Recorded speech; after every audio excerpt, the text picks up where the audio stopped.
हरे कृष्ण। आज मैं किसी गीता का अध्याय, न ही श्री रामचरितमानस, न ही श्री रामायण, न ही श्रीमद् भागवत का कोई अध्याय लेकर आया हूं, न ही उस पर कुछ चर्चा करें। और आज चर्चा का विषय जो बना हुआ है, अपने हिंदू धर्म, अपने सनातन धर्म की रक्षा का सब लोग मिसाल और मसाल एक साथ लेकर चल रहे हैं। रक्षा तो कर ही रहे हैं, लेकिन इन रक्षा और रक्षकों के बीच में एक नया प्रकरण, जैसे मानो सुरसा की तरह मुंह बाए हुए दौड़ रहा है। कुछ दिनों से मैं देख रहा हूं कि एक कोई है श्री भागवतानंद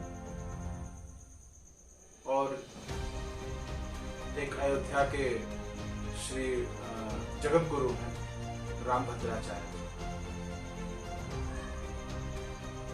मैं कभी सोचता हूं कि इतने प्रतिष्ठित व्यक्ति, इतने भागवत संत, इतने ज्ञानवान एक दूसरे में उलझ के कैसे अपने सनातनी होने का प्रमाण देते हैं।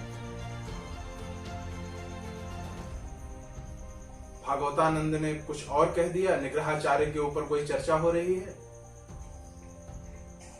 और श्री रामभद्राचार्य जी महाराज उसका खंडन कर रहे हैं। उसके खंडन पे भागवतानंद का एक और खंडन आ जाता है। एक क्या कर रहे हैं आप लोग? यह मजाक बना रहे हैं और कुछ नहीं हो रहा, सिर्फ और सिर्फ मजाक हो रहा है। मैं जगत गुरु रामभद्राचार्य जी महाराज से निवेदन करूंगा, मैं आपके समक्ष तो मेरी कुछ औकात है नहीं, मैं तो बिल्कुल शून्य हूं, लेकिन हे जगत गुरु, क्षमा बड़न को चाहिए छोटन को अपराध, कह रहीम है क्या घटा जब भृगु ने मारी। हे जगत गुरु, ऐसे प्रकरण को बंद करिए और बंद करवाइए। कोई नेता है, वो बागेश्वर धाम, बागेश्वर बालाजी का नाम लेकर कुछ उल्टा पुल्टा अनाप शनाप बोल दिया। तो इसका तो यही प्रमाण है कि हम तो आपस में ही लड़के मर जाएंगे। अभी हाल में श्री अनिरुद्धाचार्य जी कथा वाचक हैं, वो एक व्यास पीठ की गरिमा नहीं रख पा रहे हैं।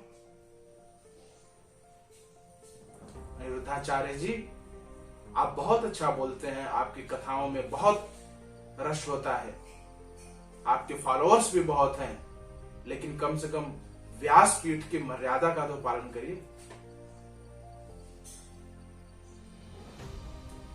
आप बोल दिए रावण श्री सीता जी को उठा के ले गया क्योंकि श्री सीता जी बहुत सुंदर थी।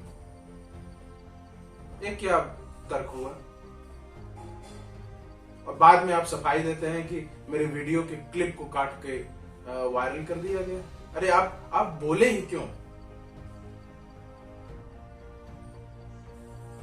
आप जब हजारों लाखों भीड़ के सामने व्यासपीठ पर बैठ के ऐसे शब्द का उपयोग करते हैं, तो आपको पता है कि वो कितनी दूर तक जाती है उसकी ध्वनि। तो आप लोगों के दिमाग में ये सब चीजें आ कहां से रही? दुशासन ने द्रौपदी का चीरहरण इसलिए किया कि द्रौपदी बहुत सुंदर थी। ये क्या कर रहे हैं आप?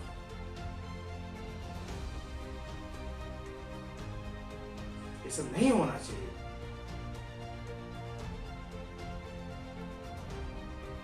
मैं तो संत समाज से मैं हाथ जोड़ के करबद्ध निवेदन करूंगा कि इस पर हस्तक्षेप किया जाए और आगे ऐसी चीजों को न होने दिया जाए। आपको पता है, आपके इसी चीजों को, आपके इन्हीं वाक्यों को उठा के अर्जक संघ, जो तथाकथित अर्जक संघ है, जो बोलते हैं कि मैं ब्रह्मा विष्णु मैं इसको नहीं मानूंगा।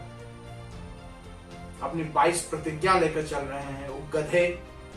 उनका एक प्रवक्ता है अरुण कुमार गुप्ता, वह श्री तुलसीदास जी के बारे में इतना बुरा भला बोला है, इतना बुरा बोला है, इतना बेकार चीजें कहा है, उसका तो ज्ञान नहीं है। क्योंकि इसके सीधे सीधे जिम्मेदार आप लोग हैं।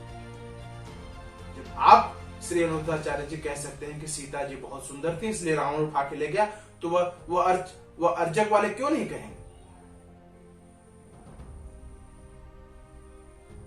और आप ऐसे व्यासपीठ की गद्दी पर बैठे, वो व्यासपीठ आपका नहीं है, वो व्यासपीठ श्री वेद व्यास जी का है।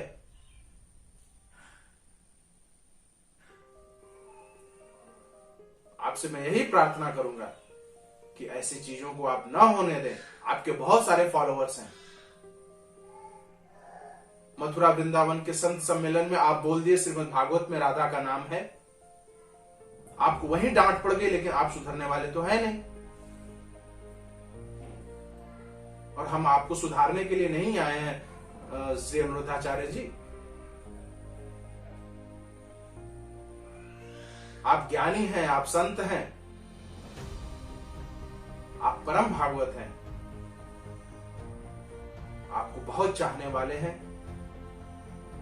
कृपया अपनी वाणी को थोड़ा संभाल के यूज किया करिए। क्या कह रहे हैं, कहां तक चीजें जा रही हैं। आप सभी की लड़ाई में अपना ही नुकसान कर रहे हैं आप लोग, और किसी का नुकसान नहीं कर रहे हैं।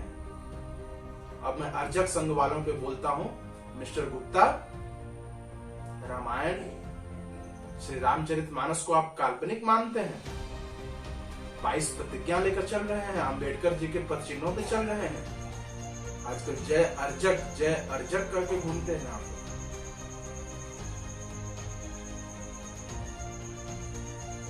अरे अर्जक संघ तो राम स्वरूप वर्मा जी की देन है, जो यूपी सरकार में पूर्व कैबिनेट मंत्री थे। वो कैबिनेट मंत्री थे इसलिए थोड़ा बहुत कुछ कर पाए, लेकिन आप नहीं कर पाएंगे।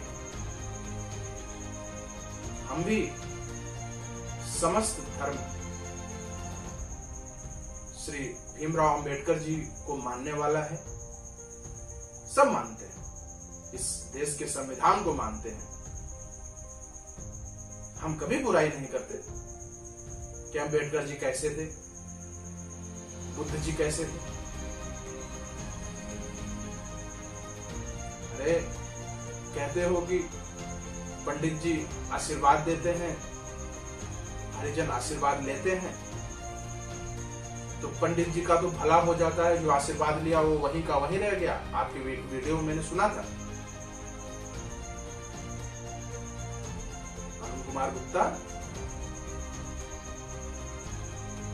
आशीर्वाद लेने के बाद भी अगर मांस मछली का भक्षण करोगे ना, इसीलिए तुम वहीं के वहीं रह गए। आज तुम मांस मछली छोड़ दो, अपनी सात्विकता पर आ जाओ। भगवान ने भी कहा है, सर्वधर्मानि परित्यज्य मामेकं शरणं व्रज। सभी धर्म मतलब जो धर्म की चीजें होती हैं। ये नहीं कि तुम चुपके जाके अपनी झोपड़ी में मछली खा रहे हो, मांस खा रहे हो और आके ज्ञान दे रहे हो कि तुलसीदास जी ऐसा था, तुलसीदास जी था, राम ऐसा था, सीता ऐसी थी। गुप्ता जी, अपने भावनाओं को कंट्रोल में रखो। और मैं आपको कड़ा संदेश मैं आपको बोल के कड़ा संदेश दे रहा हूं कि आगे से ऐसी चीजें न होनी पाए, नहीं तो इसका दुष्परिणाम आपको भुगतना पड़ सकता है। हरे कृष्ण।